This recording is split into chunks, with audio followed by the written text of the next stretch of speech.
বীজগণিতের বেসিকে সবাইকে স্বাগত জানাচ্ছি। আমি মোহাম্মদ হারুনুর রশিদ। আজকের বিষয় হলো যে দুইটি সমীকরণ আমরা কিভাবে যোগ করতে পারি।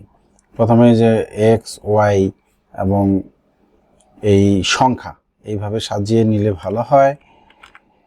সমান চিহ্নের ডানে এখানে সংখ্যা আছে, এক্স এর নিচে এক্স, ওয়াই এর নিচে ওয়াই আছে। তাহলে আমরা এখানে একটা দাগ দিব, দাগ দিয়ে তারপরে যোগ করব। এখন আমরা জানি যে বিপরীত চিহ্ন থাকলে বিয়োগ করতে হয়। এখানে আছে প্লাস আর এখানে মাইনাস, তাহলে আমরা কি করব? বিয়োগ করব। এখন 5 থেকে 2 বিয়োগ করলে 3, বড়টা চিহ্ন বসে, এখানে বড় হলো 5 এবং এটা চিহ্ন হচ্ছে মাইনাস, তাহলে মাইনাস বসবে। এবং এখানে এক্স সাথে যেটা থাকে সেটা এইভাবেই থাকে, এটা কোনো পরিবর্তন হয় না, এক্স এক্স স্কোয়ার হবে না। হ্যাঁ, এটা যোগ করলে কি হয়? একটা প্লাস একটা মাইনাস, তাহলে বিয়োগ করতে হবে। তাহলে 4 থেকে 4 বিয়োগ করলে কিন্তু 0, অর্থাৎ যদি একই থাকে তাহলে 0 আমরা আর লিখব না।